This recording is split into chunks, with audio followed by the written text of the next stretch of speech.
अब पौराणिक कथाओं पर आते हैं। हम जानते हैं कि इलियड होमर ने लिखा था।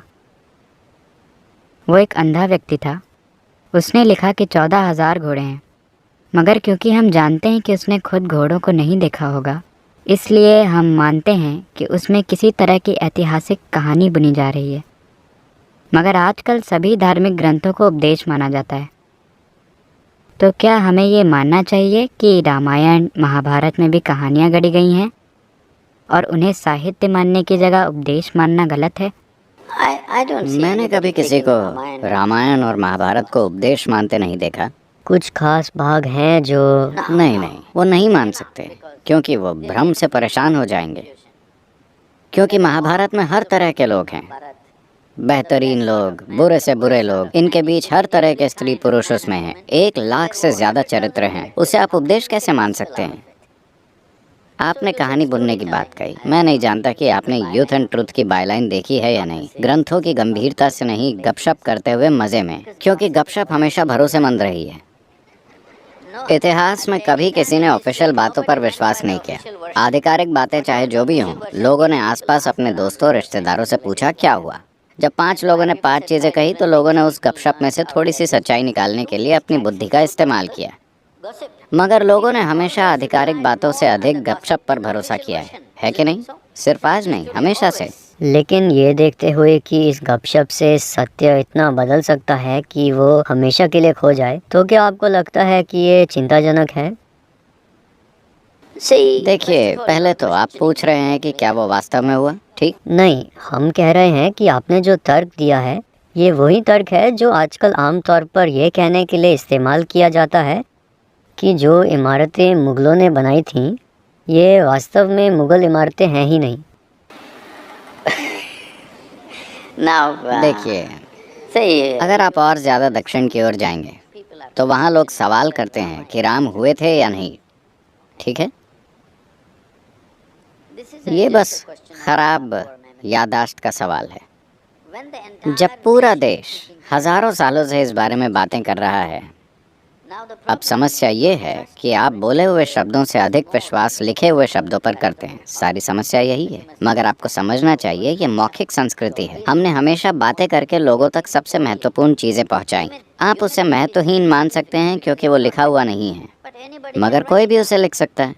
लोगों ने अब उसे लिख लिया है, अब वो एक लिखित शब्द है। मगर अब कोई सवाल करता है कि राम वास्तव में थे या नहीं, एक जगह नहीं, इस पूरी संस्कृति में अगर हर कोई एक ही कहानी की बात करता है, थोड़े बहुत फर्क के साथ, It could not have been just made up by all the people. तो मेरे ख्याल से इलियाद का उदाहरण देते हुए भी उन्होंने यही बात कही कि ट्रॉय का युद्ध ज़रूर हुआ होगा, मगर होमर का कहना कि 14,000 घोड़े वहाँ थे, ये साफ तौर पर सच नहीं है। शायद राम थे, मगर जो बाकी चीज़ें लिखी गई हैं। देखिए, हम आखिरकार भारतीय हैं। हमने शून्य का आविष्कार किया। हमारे पास शून्य का इस्तेमाल करने की खास आज़ादी है। हम उसकी छूट ले रहे हैं। देखिए, 6-7 हज़ार साल पहले 100,000 लोग लड़े या 10,000 लोग लड़े, Or 10,000 men fought. इससे कोई फर्क नहीं पड़ता। इस देश में कहानियों को जिस तरह कहा जाता है, उसमें तथ्य नहीं बल्कि सत्य महत्वपूर्ण होता है। आप एक खास सत्य बाहर लाने की कोशिश करते हैं। उसका तथ्य कि 100,000 लोग लड़े या 10,000 लोग, इससे क्या फर्क पड़ता है? आपको आज उस युद्ध को नहीं संभालना है, वो खत्म हो चुका है। तो महत्वपूर्ण चीज़ ये है कि मैं उससे क्या सीख सकता हूँ, ठीक है? अगर ये एक प्रश्न चिन्ह है तो हम उसके बारे में आगे बात कर सकते हैं। मेरे ख्याल से यही बात उन्होंने भी कही कि जब आप धार्मिक ग्रंथों को देखते हैं, जैसे आप किसी Don't call them religious. देखिए, उन्हें धार्मिक ग्रंथ मत कहिए, ये देश का इतिहास है। तो मान लीजिए कि आप किसी और साहित्यिक ग्रंथ को देखते हैं, तो आप उससे कुछ सीखते हैं। Literature is different, history is different. साहित्य अलग चीज़ है, इतिहास अलग है। साहित्य काल्पनिक हो सकता है। इतिहास में हमेशा 2 पक्ष दिखाए जाते हैं, इसलिए वो हमेशा आपके लिए कुछ मतलब रखता है। मैं कहता हूँ 6,000 साल पहले कोई आदमी था या नहीं, मुझे क्या समस्या है, जब तक कि आज मेरे जीवन में उसका कोई योगदान ना हो, है ना? लेकिन अगर इतिहास लिखा गया है और इतिहास का वर्णन स्पष्ट नहीं है। See, this is what I am saying. देखिए, मैं यही कह रहा हूँ, वर्णन इस तरह है। मान लीजिए 6000 साल पहले राम की एक पत्नी थी जिसका नाम सीता नहीं था, तो मुझे क्या समस्या होगी? We are अब not ये सवाल questioning नहीं whether कर the रहे कि उनका name नाम was सीता not था या only the नहीं। name. I'm saying, okay, he was not his. ठीक है, उसके पिता का नाम वो नहीं था, वो अलग तरह के इंसान थे, मुझे उससे क्या फ़र्क पड़ता है? हम घटनाओं के क्रम पर भी सवाल कर रहे हैं यहाँ You can. कि वे कैसे हुए थे। Sequence of events also you can question, but what? कौन सी घटना कब हुई, इस पर भी आप सवाल कर सकते हैं, मगर मैं ये पूछ रहा हूँ कि 6000 साल पुराने नाटक में अगर थोड़ी हेरफेर हो गई है तो ये आपकी समस्या नहीं है। समस्या सिर्फ ये है कि क्या हमारे लिए उसमें कुछ है। बात बस यही है। तो सवाल है कि इस देश में हम राम की पूजा क्यों करते हैं। वो कोई बहुत सफल व्यक्ति नहीं थे। अगर आप इसे ध्यान से देखें तो वो लगातार असफल रहे। हाँ, आज भी वो ज़मीन की समस्याओं से जूझ रहे हैं, इसीलिए आपने ये मुद्दा उठाया।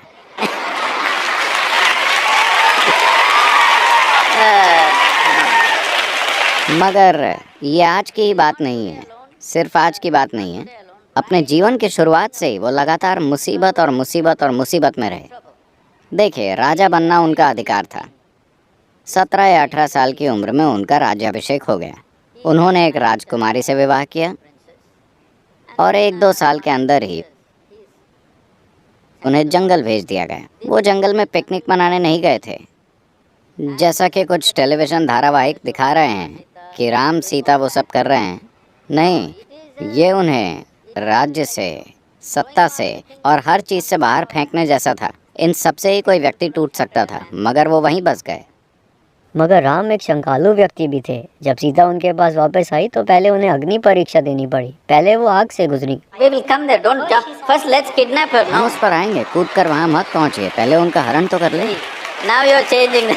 देखिए, अब आप चीज़ों का क्रम बदल रहे हैं। पहले उनका अपहरण करते हैं, ठीक है? First, let's kidnap her. All right. Now, अब ये श्रीलंकाई लोग आकर उनकी पत्नी का अपहरण करके चले जाते हैं। आखिरकार वो एक राजा हैं। अगर कोई उनकी पत्नी को चुराकर 3000 किलोमीटर दक्षिण की ओर ले जाता है, ये पता लगाने के लिए कोई जीपीएस भी नहीं है कि श्रीलंका है कहाँ, ठीक है? उस समय में एक राजा होने के कारण वो इसका कोई स्थानीय समाधान खोज सकते थे। उनसे शादी करने के लिए बहुत सी स्त्रियां तैयार हो जाती हैं। वो एक राजा हैं, मगर वो उनकी खोज में जाते हैं, भारी भरकम सेना के साथ नहीं, बस वो और उनका भाई, आम लोगों की तरह। अगर एक व्यक्ति ये जाने बिना कि उसकी पत्नी कहाँ है, वो जीवित भी है या नहीं, या उसके साथ क्या हुआ है, अगर वो 3000 किलोमीटर दक्षिण तक चल कर जाता है, तो इसका मतलब है कि वो उनके लिए बहुत मायने रखती है। otherwise, why would a man walk that distance? वो वहाँ जाते He हैं, goes there. एक तमिल सेना बनाते हैं, ये मत भूलिए। And then, फिर युद्ध होता there है, is a fight. वो सैकड़ों लोगों को मार देते हैं और एक सुंदर शहर को जला देते हैं। अपनी पत्नी को वापस लाते हैं और रहने लगते हैं। इससे पहले मैं आपको बताता हूँ, वो 1 वर्ष के लिए हिमालय में प्रायश्चित करने जाते हैं। उनका भाई पूछता है, आप पागल हैं? इस आदमी ने आपकी पत्नी चुरा ली और आप उसकी मृत्यु के लिए प्रायश्चित कर रहे हैं? Penance for his वो बोले, रावण के 10 मूल स्वभाव थे, basic quality. उनमें से 9 भयानक गुणों को मारने के लिए मुझे कोई प्रायश्चित नहीं करना है, कोई तपस्या नहीं करनी है। Penance for me. मगर वो एक महान भक्त भी था और मैंने एक भक्त को भी मारा, तो ये आदमी 1 साल के प्रायश्चित के लिए Year गया। of penance the man goes for.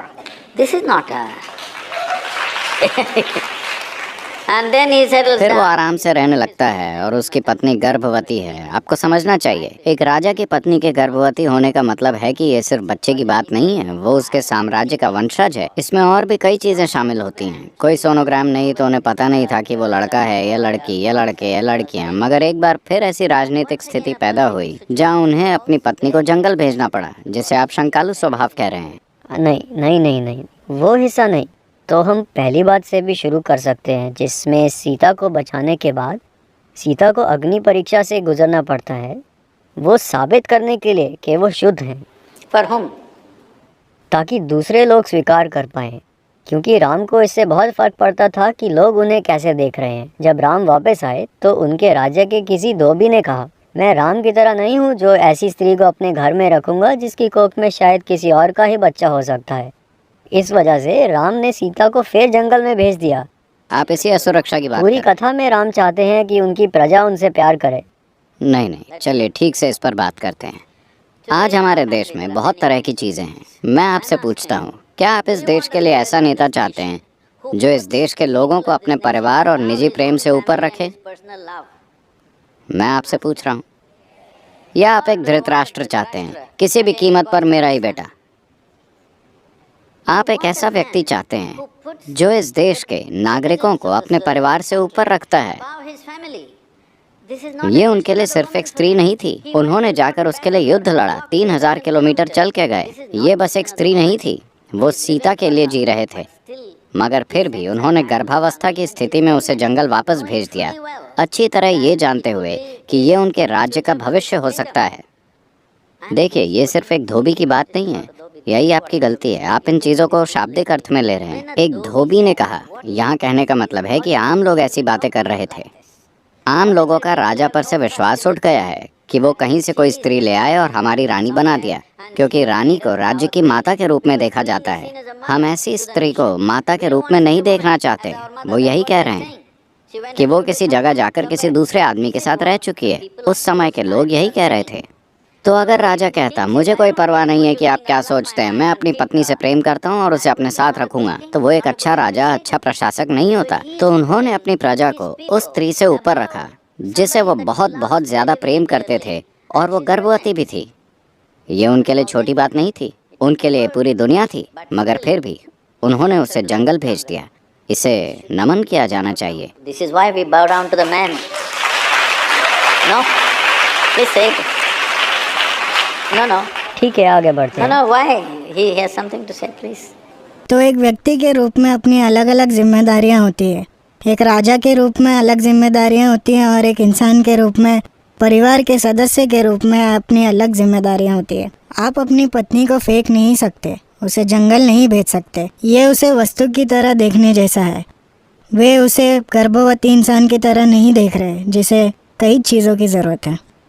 Well, then you are against Gautam खैर, Buddha. फिर आप गौतम बुद्ध के खिलाफ हैं, आप राम के हर किसी के खिलाफ हैं। मगर आपको सही संदर्भ में इसे समझना चाहिए कि अगर ये स्त्री उनके लिए कोई मायने नहीं रखती तो वो उसके लिए श्रीलंका तक नहीं जाते, लड़ाई लड़कर उसे वापस नहीं लाते। ये उनके अंदर का अहंकार था कि वे क्या कर How सकते। can you? His pride you could have वो got. चाहते तो अहंकार में 100 पत्नियां रख सकते थे, मगर वो इस स्त्री के लिए गए जो उनके लिए इतना मायने रखती थी।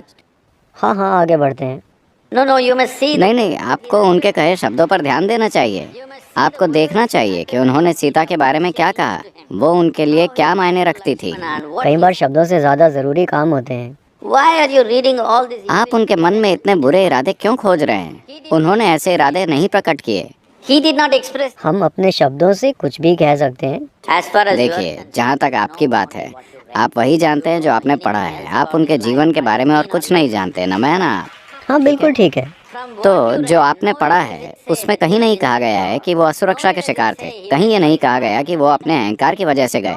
everywhere it नहीं, हर जगह बहुत स्पष्ट रूप से कहा गया है। मैं आपको बताता हूँ, आज उनकी पूजा इसीलिए की जाती है life through क्योंकि हालांकि जीवन ने उनके सामने एक के बाद एक मुश्किलें रखी। man never इस आदमी ने कभी नाराजगी नहीं दिखाई, नफरत नहीं दिखाई, कभी क्रोधित नहीं हुए, did not become a वो वैरागी भी नहीं बन गए। about fulfilling. उन्होंने जीवन भर अपना निजी दुख और तकलीफ दिल में रखते हुए अपना हर कर्तव्य पूरा किया। The man went about doing the वो उस दिन तक अपनी प्रजा के लिए सबसे बेहतर काम करते चले गए। If this is being accused. अगर इसे आप अहंकार का दोष मानते हैं तो